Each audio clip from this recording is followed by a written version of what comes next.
নমস্কার, আপনারা শুনছেন নীলের গল্পকুঠির নিবেদিত এবং পরিচালনায় আজকের গল্প রবীন্দ্রনাথ ঠাকুরের নিশীথে। গল্পকণ্ঠে আকাশ দে।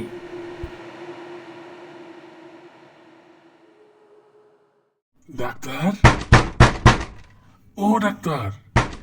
ওহ, জ্বালাতন করিল এই অর্ধেক রাত্রে।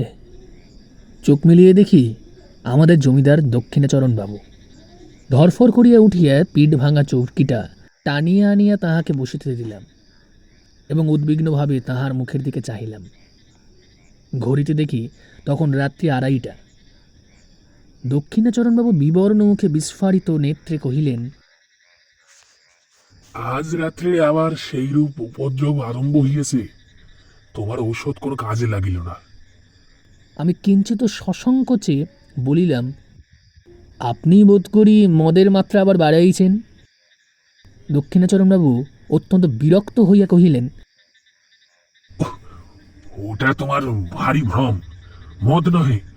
আদ্যপ্রান্ত বিবরণ না শুনিলে তুমি আসল কারণটা অনুমান করিতে পারিবে না। কুলুঙ্গির মধ্যে ক্ষুদ্র টিনের ডিব্বায় ম্লানভাবে কেরোসিন জ্বলিতেছিল। আমি তাহা উস্কাইয়ে দিলাম। একটুখানি আলো জাগিয়া উঠিল এবং অনেকখানি ধোঁয়া বাহির হইতে লাগিল। কোচাখানা গায়ের উপর টানিয়া একটা কাগজের পাতার প্যাক বাক্সের উপর বসিয়া রহিলাম। দক্ষিণাচরণবাবু বলিতে লাগিলেন, আমার প্রথম পক্ষের স্ত্রীর মতো এমন গৃহিণী অতি দুর্লভ ছিল, কিন্তু আমার তখন বয়স বেশি ছিল না।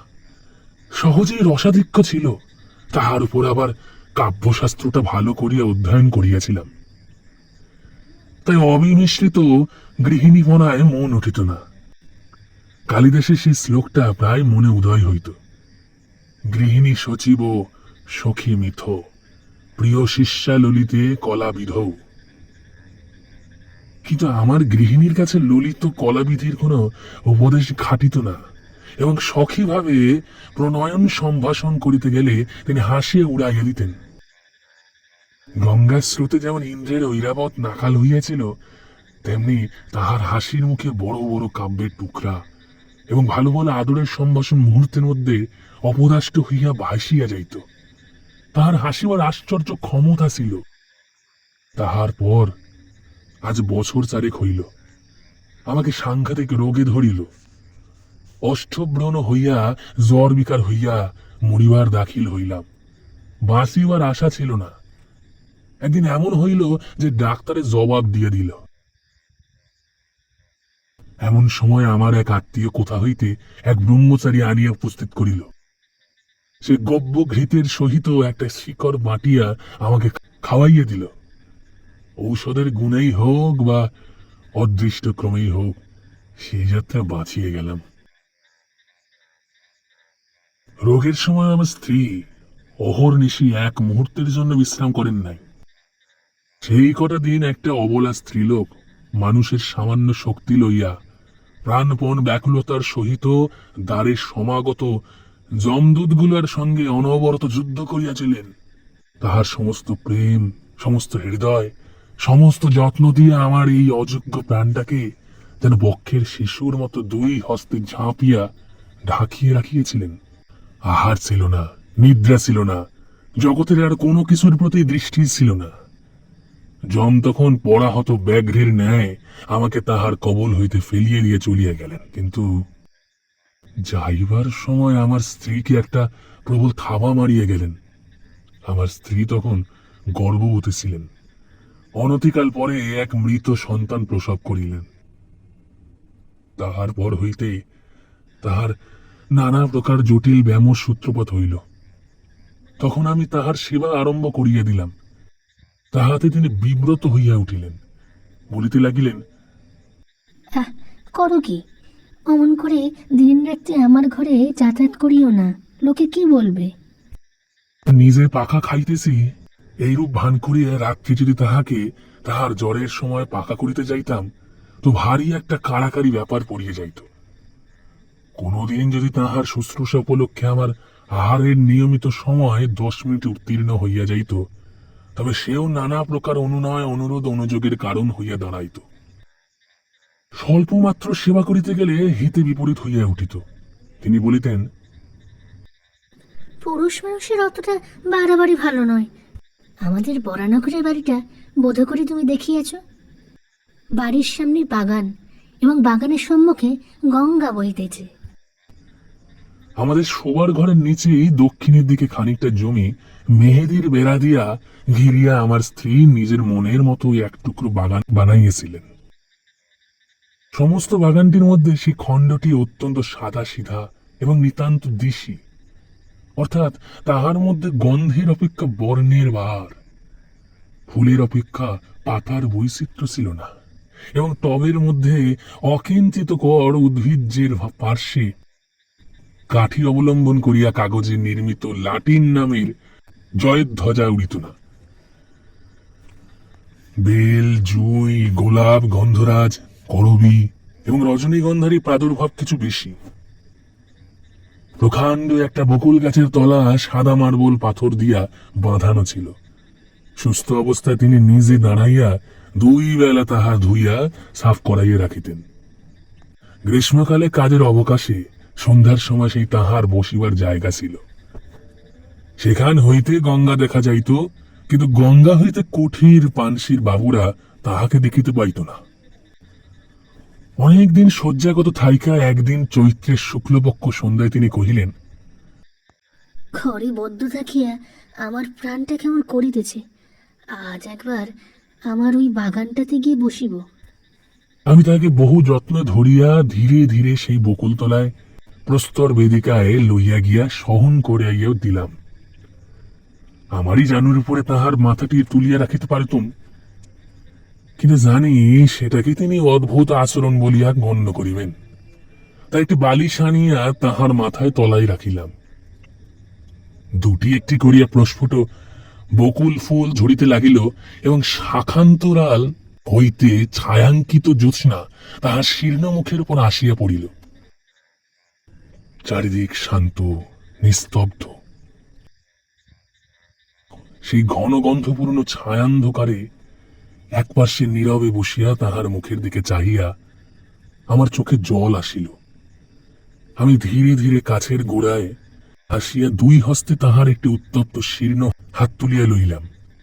তিনি তাহাতে কোনো আপত্তি করিলেন না। কিছুক্ষণ এইরূপ চুপ করিয়া বসিয়া থাকিয়া আমার হৃদয় কেমন উদ্বেলিত হইয়া উঠিল। আমি বলিয়া উঠিলাম, তোমার ভালোবাসা আমি কোনো কালে ভুলিব না। তখনই বুঝিলাম কথাটা বলিবার কোনো আবশ্যক ছিল না। আমার স্ত্রী হাসিয়া উঠিলেন। সে হাসিতে লজ্জা ছিল, সুখ ছিল এবং কিঞ্চিত অবিশ্বাস ছিল, এবং উহার মধ্যে অনেকটা পরিমাণে পরিহাসের তীব্রতাও ছিল। প্রতিবাদ স্বরূপে একটা কথা মাত্র না বলিয়া কেবল তাহার সেই হাসির দ্বারা জানাইলেন, কোনো কালে ভুলিবে না, ইহা কখনো সম্ভব নয়, আর আমি ইহা প্রত্যাশাও করি না। ওই সুমিষ্ট সুতীক্ষ্ণ হাসির ভয়ে আমি কখনো আমার স্ত্রীর সঙ্গে রীতিমতো প্রেলামাপ করিতে সাহস করি নাই। অসাক্ষাতে যে সকল কথা মনে হইত, তার সম্মুখে গেলেই সেগুলো নিতান্ত বাজে কথা বলিয়া বোধ হইত। ছাপার অক্ষরে সে সব কথা বলিলে 2 চক্ষু বাহিয়া দরদর ধারায় জল পড়িতে থাকে। সেগুলো মুখে বলিতে গেলে কেন যে হাস্যের উদ্রেক করে, এ পর্যন্ত বুঝতে পারিলাম না। বাদ প্রতিবাদ কথায় চলে, কিন্তু হাসির উপরে তর্ক চলে না। কাজেই চুপ করিয়া যাইতে হইল। জ্যোৎস্না উজ্জ্বলতর হইয়া উঠিল। একটা কোকিল ক্রমাগতই কুহু কুহু ডাকিয়া অস্থির হইয়া গেল। আমি বসে বসে ভাবিতে লাগলাম, এমন জ্যোৎস্না রাতেও কি পিকবধূ বধির হইয়া আছে? বহু চিকিৎসায় আমার স্ত্রীর রোগ উপশমের কোনো লক্ষণ দেখা গেল না। ডাক্তার বলিল, দেখুন, একবার বায়ু পরিবর্তন করিয়া দেখিলে ভালো হয়। আমি স্ত্রীকে লইয়া এলাহাবাদে গেলাম। দক্ষিণবাবু হঠাৎ থমকিয়া চুপ করিলেন। সন্দিগ্ধভাবে আমার মুখের দিকে চাহিলেন। তাহার পর 2 হাতের মধ্যে মাথা রাখিয়া ভাবিতে লাগিলেন। আমিও চুপ করিয়া রহিলাম। কুলুঙ্গিতে কেরোসিন মিটমিট করিয়া জ্বলিতে লাগিল, এবং নিস্তব্ধ ঘরে মশার ভনভন শব্দ সুস্পষ্ট হইয়া উঠিল। হঠাৎ মৌন ভঙ্গ করিয়া দক্ষিণাবাবু বলিতে আরম্ভ করিলেন, এই যে সেখানে এই হারান ডাক্তার আমার স্ত্রীকে চিকিৎসা করিতে লাগিলেন। অবশেষে অনেক কালে একইভাবে কাটাইয়া ডাক্তারও বলিলেন, আমিও বুঝলাম এবং আমার স্ত্রীও বুঝিলেন যে তাহার ব্যায়াম সারিবার নহে, তাহাকে চিররোগন হইয়াই কাটাইতে হইবে। তখন একদিন আমার স্ত্রী আমাকে বলিলেন, যখন ব্যায়াম সারিবে না এবং শীঘ্র আমার মরিবার আশাও নাই, তখন আর কতদিন এই জীবন মৃতকে লইয়া কাটাইবে? তুমি আর একটা বিবাহ করো। এটা যেন কেবল একটা সুযুক্তি এবং সৎ বিবেচনার কথা। ইহার মধ্যে যে ভারী একটা মহত্ব বীরত্ব বা অসামান্য কিছু আছে এমন ভাব তাহার লেশমাত্র ছিল না। এইবার আমার হাসিবার পালা ছিল, কিন্তু আমার কি তেমন করি হাসিবার ক্ষমতা আছে? আমি উপন্যাসের প্রধান নায়কের ন্যায় গম্ভীর সমুচ্চভাবে বলিতে লাগিলাম, দেখো, যতদিন এই দেহে জীবন আছে। তিনি বাধা দিয়ে কহিলেন, নাও নাও, আর বলিতে হইবে না। তোমার কথা শুনিয়া আমি আর বাঁচি না। আমি পরাজয় স্বীকার না করিয়া বলিলাম, এই জীবনে আর কাহাকেও ভালোবাসিতে পারিব না। শুনিয়া আমার স্ত্রী ভারী হাসিয়ে উঠিলেন। তখন আমাকে ক্ষান্ত হইতে হইল। জানি না তখন নিজের কাছেও কখনো স্পষ্ট স্বীকার করিয়াছি কিনা, কিন্তু এখন বুঝিতে পারিতেছি এই আরোগ্য আশাহীন সেবা কার্যে আমি মনে মনে পরিশ্রান্ত হইয়া গিয়েছিলাম। এ কার্যে যে ভঙ্গ দিব এমন কল্পনাও আমার মনে ছিল না। অথচ চিরজীবন এই চিররোগণকে লইয়া যাপন করিতে হইবে, এই কল্পনা আমার নিকট পীড়াজনক হইয়াছিল। হায়, প্রথম যৌবনকালে যখন সম্মুখে তাকাইয়াছিলাম, তখন প্রেমের কুহকে, সুখের আশ্বাসে, সৌন্দর্যের মরীচিকায় সমস্ত ভবিষ্যৎ জীবন প্রফুল্ল দেখাইতেছিল। আজ হইতে শেষ পর্যন্ত কেবলই আশাহীন সুদীর্ঘ সতৃষ্ণ মরুভূমি। আমার সেবার মধ্যে সে আন্তরিক শান্তি নিশ্চয়ই তিনি দেখিতে পাইয়াছিলেন। তখন জানিতাম না, কিন্তু এখন সন্দেহ মাত্র নাই যে তিনি আমাকে যুক্তাক্ষরহীন প্রথম ভাগ শিশু শিক্ষার মতো অতি সহজে বুঝিতেন। সেই জন্য যখন উপন্যাসের নায়ক সাজিয়া গম্ভীরভাবে তাহার নিকট কবিত্ব ফলাইতে যাইতাম, তিনি এমন সুগভীর স্নেহ অথচ অনির্বার্য কৌতুকের সহিত হাসিয়া উঠিতেন। আমার নিজের অগোচর অন্তরের কথাও অন্তর্যামীর ন্যায় তিনি সমস্তই জানিতেন। একথা মনে করিলে আজও লজ্জায় মরিয়া যাইতে ইচ্ছা করে। হারান ডাক্তার আমাদের স্বজাতীয়। তাহার বাড়িতে আমার প্রায় নিমন্ত্রণ থাকিত। কিছুদিন যাতায়াতের পর ডাক্তার তাহার মেয়েটির সঙ্গে আমার পরিচয় করাইয়ে দিলেন। মেয়েটি অবিবাহিত, তাহার বয়স 15 হইবে। ডাক্তার বলেন, তিনি মনের মতো পাত্র পান নাই বলিয়া বিবাহ দেন নাই। কিন্তু বাহিরের লোকের কাছে গুজব শুনিতাম মেয়েটির কুলের দোষ ছিল, কিন্তু আর কোনো দোষ ছিল না। যেমন স্বরূপ তেমনি সুশিক্ষা। সেই জন্য মাঝে মাঝে একদিন তাহার সহিত নানা কথার আলোচনা করিতে করিতে আমার বাড়ি ফিরিতে রাত হইত। আমার স্ত্রীকে ঔষধ খাইবার সময় উত্তীর্ণ হয়ে যাইত। তিনি জানিতেন আমি হারান ডাক্তারের বাড়ি গিয়াছি, কিন্তু বিলম্বের কারণ একদিনও আমাকে জিজ্ঞাসাও করেন নাই। মরুভূমির মধ্যে আরেকবার মরীচিকা দেখিতে লাগিলাম। তৃষ্ণা যখন বুক পর্যন্ত, তখন চোখের সামনে কুল পরিপূর্ণ স্বচ্ছ জল ছলছল ঢলঢল করিতে লাগিল। তখন মনকে প্রাণপণে টানিয়া আর ফিরাইতে পারিলাম না। রোগীর ঘর আমার কাছে দ্বিগুণ নিরানন্দ হইয়া উঠিল। তখন প্রায় শুশ্রূষা করিবার এবং ঔষধ খাওয়াইবার নিয়ম ভঙ্গ হইতে লাগিল। হারান ডাক্তার আমাকে প্রায় মাঝে মাঝে বলিতেন, যাহাদের রোগ আরোগ্য হইবার কোনো সম্ভাবনা নাই, তাহাদের পক্ষে মৃত্যুই ভালো, বুঝলেন তো? কারণ বাঁচিয়া তাহাদের নিজেরও সুখ নাই, অন্যেরও অসুখ। কথাটা সাধারণভাবে বলিতে দোষ নাই, তথাপি আমার স্ত্রীকে লক্ষ্য করিয়া এমন প্রসঙ্গ উত্থাপন করা তাহার উচিত হয় নাই।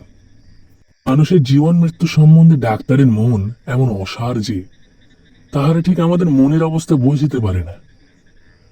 হঠাৎ একদিন পাশের ঘর হইতে শুনিতে পাইলাম আমার স্ত্রী হারানবাবুকে বলিতেছেন, ডাক্তার, কতকগুলো মিথ্যা ঔষধ গিলাইয়া ডাক্তারখানা টেনা বাড়াইতেছেন কেন? আমার প্রাণটাই যখন একটা ব্যামো, তখন এমন একটা ওষুধ দাও যাহাতে শীঘ্র এই প্রাণটা যায়। ডাক্তার বলিলেন, ছি ছি ছি, এমন কথা বলিবেন না। কথাটা শুনিয়া হঠাৎ আমার বক্ষে বড় আঘাত লাগিল। ডাক্তার চলিয়া গেলে আমার স্ত্রী ঘরে গিয়া তাহার শয্যা প্রান্তে বসিলাম। তাহার কপালে ধীরে ধীরে হাত বুলাইয়া দিতে লাগিলাম। তিনি কহিলেন, এই ঘর বড় গরম, তুমি বাহিরে যাও। তোমার বাহিরে যাওয়ার সময় হইয়াছে, আর বাহিরে না গেলে তোমার রাত্রে আবার ক্ষুধা হইবে না। বেড়াইতে যাওয়ার অর্থ ডাক্তারের বাড়ি যাওয়া। আমি তাহাকে বুঝাইয়াছিলাম ক্ষুধা সঞ্চারের পক্ষে খানিকটা বেড়াইয়া আসা বিশেষ আবশ্যক। নিশ্চয় বলিতে পারি তিনি প্রতিদিনই আমার এই ছলনাটুকু বুঝিতেন। আমি নির্বোধ, মনে করতেন তিনি নির্বোধ। এই বলিয়া দক্ষিণাচরণ বাবু অনেকক্ষণ করতলে মাথা রাখিয়া চুপ করিয়া বসিয়া রহিলেন। আমাকে এক গ্লাস জল আনিয়া দাও।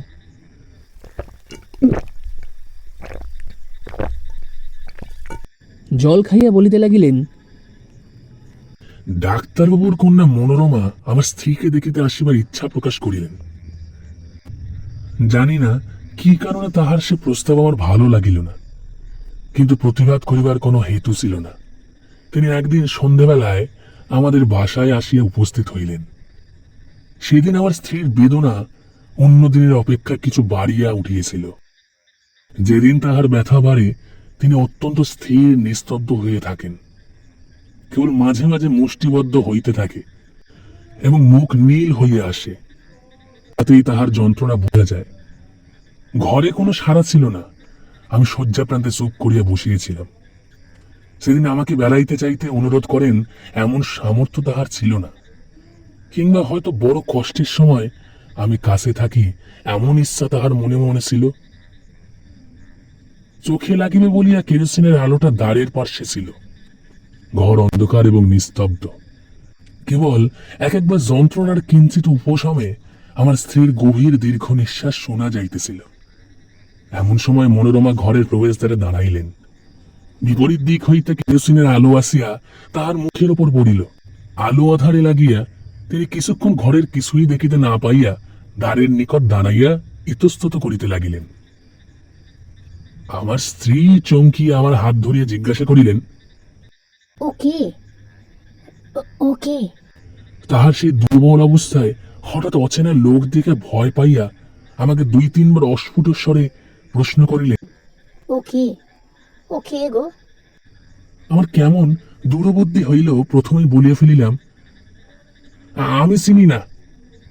বলিবা মাত্রই কে যেন আমাকে কষাঘাত করিল। তখন মাতা তাহার পীড়িত শিশুকে যেমন করিয়া সান্ত্বনা করে, তেমনি করিয়া তিনি আমার মাথা তাহার বক্ষের কাছে টানিয়া লইয়া 2 হস্তের স্পর্শে আমাকে তাহার মনের কথা বুঝাইতে চেষ্টা করলেন। কেবল তাহার সেই করুণ স্পর্শের দ্বারাই আমাকে বারংবার করিয়া বলিতে লাগিলেন, শোক করিও না, ভালোই হইয়াছে, তুমি সুখী হইবে, এবং সেই মনে করিয়া আমি সুখে মরিলাম। ডাক্তার যখন ফিরিলেন তখন জীবনের সঙ্গে সঙ্গে আমার স্ত্রীর সকল যন্ত্রণার অবসান হইয়াছে। দক্ষিণাচরণ আরেকবার জল খাইয়া উঠিলেন। বড় গরম। বলিয়া দ্রুত বাহির হইয়া বার কয়েক বারান্দায় পায়চারি করিয়া বসিলেন। বেশ বোঝা গেল তিনি বলিতে চাহেন না, কিন্তু আমি যেন জাদু করিয়া তাহার নিকট হইতে কথা কাড়িয়া লইতেছি। আবার আরম্ভ করিলেন, মনোরমাকে বিবাহ করিয়া দেশে ফিরিলাম। মনোরমা তাহার পিতার সম্মতিক্রমে আমাকে বিবাহ করিল, কিন্তু আমি তখন তাহাকে আদরের কথা বলিতাম, প্রেমালাপ করিয়া তাহার হৃদয় অধিকার করিবার চেষ্টা করিতাম। সে হাসিত না, গম্ভীর হইয়া থাকিত। তাহার মনের কোথায় কোনখানে কি খটকা লাগিয়ে গিয়েছিল আমি কেমন করিয়া বুঝিব। এই সময় আমার মদ খাইবার নেশা অত্যন্ত বাড়িয়া উঠিল। একদিন প্রথম শরতের সন্ধ্যায় মনোরমাকে লইয়া আমাদের বরানগরের বাগানে বেড়াইতেছি। সমসমে অন্ধকার হইয়া আসিয়াছে। পাখিদের বাসার ডানা ঝাড়িবার শব্দটুকুও নাই। কেবল বেড়াইবার পথে দুই ধারের ঘন ছায়াবৃত্ত ঝাউ গাছ বাতাসে সশব্দে কাঁপিতেছিল। শ্রান্তিবোধ করিতেই মনোরমাসী বকুলতলার শুভ্র পাথরের বেদির উপর আসিয়া নিজের দুই বাহুর ওপর মাথা রাখিয়া শয়ন করিল। আমিও কাছে আসিয়া বসিলাম। সেখানে অন্ধকারে আরো ঘনীভূত, যতটুকু আকাশ দেখা যাইতেছে একেবারে তারাই আচ্ছন্ন। তরুতলে ঝিল্লির ধ্বনি যেন অনন্ত গগন বক্ষশ্রুত নিস্তব্ধতার নিম্ন প্রান্তে একটি শব্দের সরু পার বুনিয়া দিতেছে। সেদিনও বৈকালে আমি কিছু মদ খাইয়াছিলাম। মনটা বেশ একটু তরলাবস্থায় ছিল। অন্ধকার যখন চোখে সহিয়া আসিল, তখন বনচ্ছায়া স্থলে পাণ্ডুর বর্ণে অঙ্কিত সেই শিথিল অঞ্চল শ্রান্তকায় রমণীর আবছায়া মূর্তিটি আমার মনে এক অনির্বার্য আবেগের সঞ্চার করিল। মনে হইল ও যেন একটি ছায়া, ওকে যেন কিছুতেই দুই বাহু দিয়ে ধরিতে পারিব না। এমন সময় অন্ধকার ঝাউ গাছের শিখর দেশে যেন আগুন ধরিয়া উঠিল। তাহার পরে কৃষ্ণপক্ষের জীর্ণ প্রান্ত হলুদ বর্ণ চাঁদ গাছের মাথার উপরকার আকাশে আরোহণ করিল। সাদা পাথরের উপর সাদা শাড়ি পরা সেই শ্রান্ত শয়ন রমণীর মুখের উপর জ্যোৎস্না আসিয়া পড়িল। আমি আর থাকিতে পারিলাম না। কাছে আসিয়া দুই হাতে তাহার হাতটি তুলিয়া ধরিয়া কহিলাম, মনোরমা, তুমি আমাকে বিশ্বাস করো না, কিন্তু তোমাকে আমি ভালোবাসি। তোমাকে আমি কোনোদিনই ভুলিতে পারিব না। কথাটা বলিবা মাত্রই চমকিয়া উঠিলাম। মনে পড়ল ঠিক এই কথাটা আরেকদিন আর কাহাকেও বলিয়েছি, এবং সেই মুহূর্তে বকুল গাছের শাখার উপর দিয়া ঝাউ গাছের মাথার উপর দিয়া কৃষ্ণপক্ষের পীতবর্ণ চাঁদের নিচে দিয়া গঙ্গার পূর্ব পার হইতে গঙ্গার শুরুর পশ্চিম পার পর্যন্ত অতি দ্রুত বেগে একটা হাসি বইয়া গেল। সেটা মর্মভেদী হাসি কি অব্রভেদী হাহাকার বলিতে পারি না। আমি তদ্দণ্ডে পাথরের বেদির উপর হইতে মূর্ছিত হইয়া নিচে পড়িয়া গেলাম। মূর্ছাভঙ্গে দেখিলাম আমার ঘরের বিছানায় শুইয়া আছি। স্ত্রী জিজ্ঞাসা করিলেন, তোমার হঠাৎ এমন হইল কেন? আমি কাঁপিয়া উঠিয়া বলিলাম, শুনিতে পাও নাই, সমস্ত আকাশ ভরিয়া হা হা করিয়া একটি হাসি বইয়া গেল। স্ত্রী হাসিয়া কহিলেন, সে বুঝি হাসি? সার বাঁধিয়া দীর্ঘ এক ঝাঁক পাখি উড়িয়া গেল, তাহাদেরই পাখার শব্দ শুনিয়েছিলাম। তুমি এত অল্পই ভয় পাও? দিনের বেলা স্পষ্ট বুঝিতে পারিলাম পাখির ঝাঁক উড়িবার শব্দ বটে। এই সময় উত্তর দেশ হইতে হংস শ্রেণীর নদীর চরে চড়িবার জন্য আসিতেছে, কিন্তু সন্ধ্যা হইলে সেই বিশ্বাস রাখিতে পারিতাম না। তখন মনে হইত চারিদিকে সমস্ত অন্ধকার ভরিয়া ঘন হাসি জমা হইয়া রহিয়াছে। সামান্য একটা উপলক্ষে হঠাৎ আকাশ ভরিয়া অন্ধকার বিদীর্ণ করিয়া ধ্বনিত হইয়া উঠিবে। অবশেষে এমন হইল, সন্ধ্যার পর মনোরমার সহিত একটা কথা বলিতে আমার সাহস হইত না। তখন আমাদের বরানগরের বাড়ি ছাড়িয়া মনোরমাকে লইয়া বোটে করিয়া বাহির হইলাম। অগ্রহায়ণ মাসে নদীর বাতাসে সমস্ত ভয় চলিয়া গেল। কয়েকদিন বড় সুখী ছিলাম। চারিদিকে সৌন্দর্যে আকৃষ্ট হইয়া মনোরমাও যেন তাহার হৃদয়োদ্দার অনেকদিন পরে ধীরে ধীরে আমার নিকট খুঁড়িতে লাগিল। গঙ্গা ছাড়াইয়া খড়ে ছাড়াইয়া অবশেষে পদ্মার আসিয়া পৌঁছেছিলাম। ভয়ঙ্করী পদ্মা তখন হেমন্তের বিবর্লীন ভুজঙ্গিনীর মতো কৃষ্ণ নির্জীবভাবে সুদীর্ঘ শীত নিদ্রায় নিবিষ্ট ছিল। উত্তর পারে জনশূন্য তৃণশূন্য দিগন্ত প্রসারিত বালির স্বর ধুধু করিতেছে, এবং দক্ষিণের উচ্চ পাহাড়ের উপর গ্রামের আমবাগানগুলি রাক্ষসী নদীর নিতান্ত মুখের কাছে জোড়ো হস্তে দাঁড়াইয়া কাঁপাইতেছে।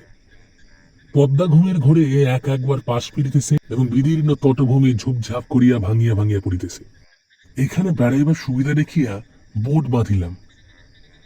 একদিন আমরা দুইজনে বেড়াইতে বেড়াইতে বহু দূরে চলিয়া গেলাম। সূর্যের স্বর্ণ ছায়া মিলাইয়া যাইতেই শুক্লপক্ষের নির্মল চন্দ্রালোকে দেখিতে দেখিতে ফুটিয়া উঠিল সেই অন্তহীন শুভ্র বালির চরের উপর, যখন অজস্র অবারিত উচ্ছ্বসিত জ্যোৎস্না একেবারে আকাশের সীমান্ত পর্যন্ত প্রসারিত হইয়া গেল, তখন মনে হইল জনশূন্য চন্দ্রালোকের অসীম স্বপ্নরাজ্যের মধ্যে কেবল আমরা দুইজনে ভ্রমণ করিতেছি। একটি লাল শাল মনোরমার মাথার উপর হইতে নামিয়া তাহার মুখখানে বেষ্টন করিয়া তাহার শরীরটি আচ্ছন্ন করিয়া রাখিয়াছে। নিস্তব্ধতা যখন নিবিড় হইয়া আসিল, কেবল একটি সীমাহীন দিশাহীন শুভ্রতা এবং শূন্যতা ছাড়া যখন আর কিছুই রইল না, তখন মনোরমা ধীরে ধীরে হাতটি বাহির করিয়া আমার হাতে চাপিয়া ধরিল। অত্যন্ত কাছে সে যেন তাহার সমস্ত শরীর মন জীবন যৌবন আমার উপর বিন্যস্ত করিয়া নিতান্ত নির্ভর করিয়া দাঁড়াইল।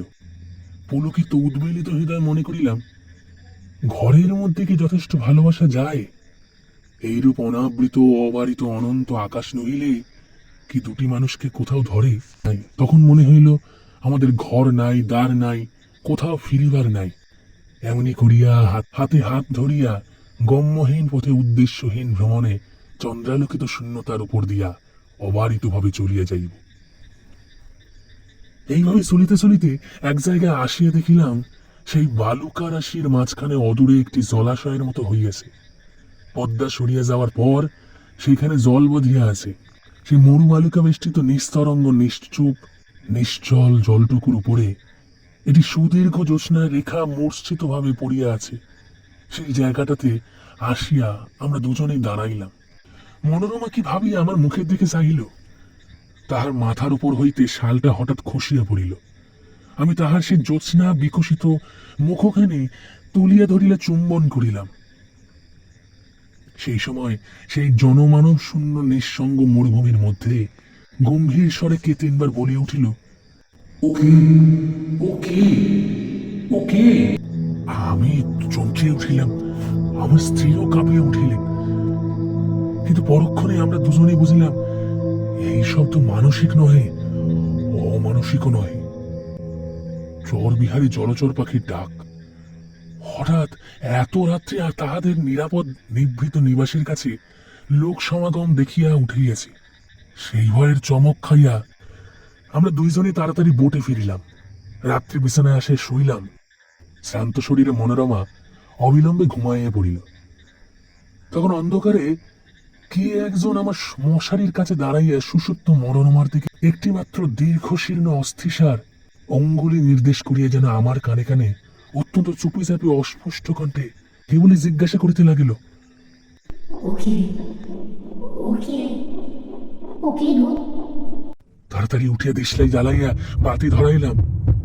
সেই মুহূর্তে ছায়ামূর্তি মিলাইয়া গিয়া আমার মশারি কাঁপাইয়া বোট দুলাইয়া আমার সমস্ত ঘরমাক্ত শরীরের রক্ত হিম করিয়া দিয়া একটা হাসি অন্ধকার রাত্রির ভিতর দিয়া বহিয়া চলিয়া গেল। আমার সমস্ত ঘরমাক্ত শরীরে রক্ত হিম করিয়া দিয়া পদ্মা পার হইল, পদ্মা চর পার হইল। তার পরবর্তী সমস্ত সুপ্ত দেশ গ্রামনগর পার হইয়া গেল। যেন তাহা চিরকাল ধরিয়া দেশ দেশান্তর লোক লোকান্তর পার হইয়া ক্রমশ ক্ষীণতর ক্ষীণতম হইয়া অসীম সুদূরে চলিয়া যাইতেছে। ক্রমে যেন তাহা জন্ম মৃত্যুর দেশ ছাড়াইয়া গেল। ক্রমে তাহা যেন সূচির অগ্রভাগের ন্যায় ক্ষীণতম হইয়া আসিল। এত ক্ষীণ শব্দ কখনো শুনি নাই, কল্পনা করি নাই। আমার মাথার মধ্যে যেন আকাশ রহিয়াছে এবং সেই শব্দ যতই দূরে যাইতেছে কিছুতেই আমার মস্তিষ্কে সীমা ছাড়াইতে পারিতেছে না। অবশেষে যখন একান্ত অসহ্য হইয়া আসিল, তখন ভাবিলাম আলো নিভাইয়া না দিলে ঘুমাইতে পারিব না। যেমন আলো নিভাইয়া শুইলাম, অমনি আমার মশারির পাশে আমার কানের কাছে অন্ধকারে আবার সেই অবরুদ্ধ স্বর বলিয়া উঠিল, ওকে ওকে কে গো। আমার বুকের রক্তে ঠিক সমান তালে ক্রমাগতই ধরিতে হইতে লাগিল। সে গভীর রাত্রে নিস্তব্ধ বোটের মধ্যে আমার গোলাকার ঘড়িটাও সজীব হইয়া উঠিল। তাহার ঘণ্টার কাঁটা মনোরমার দিকে প্রসারিত করিয়া সেলফের উপর হইতে তালে তালে বলিতে লাগিল। বলিতে বলিতে দক্ষিণবাবু পাংশুবর্ণ হইয়া আসিলেন। তাহার কণ্ঠস্বর রুদ্ধ হইয়া আসিল। আমি তাহাকে স্পর্শ করিয়া কহিলাম, একটু জল খান। এমন সময় হঠাৎ আমার কেরোসিনের শিখাটা দপদপ করিতে করিতে নিবিয়া গেল। হঠাৎ দেখিতে পাইলাম বাহিরে আলো হইয়াছে। কাক ডাকিয়া উঠিল। দোয়েল শীষ দিতে লাগিল। আমার বাড়ির সম্মুখবর্তী পথে একটা মহিষের গাড়ির ক্যাঁচক্যাঁচ শব্দ জাগিয়ে উঠিল। তখন দক্ষিণবাবুর মুখের ভাব একেবারে বদল হইয়া গেল। ভয়ের কিছুমাত্র চিহ্ন রহিল না। রাত্রির কুহকে কাল্পনিক শঙ্কার মত্ততায় আমার কাছে সে যেন এত কথা বলিয়ে ফেলিয়েছেন। কাল্পনিক শঙ্কার মত্ততায় আমার কাছে যে এত কথা বলিয়ে ফেলিয়েছেন, সেজন্য যেন অত্যন্ত লজ্জিত এবং আমার উপর আন্তরিক ক্রুদ্ধ হইয়া উঠিলেন। শিষ্ট সম্ভাষণ মাত্র না করিয়া অকস্মাৎ উঠিয়া দ্রুত বেগে চলিয়া গেলেন। সেই দিনই অর্ধরাত্রে আবার আমার দ্বারে আসিয়া ঘা পড়িল। Doctor, doctor!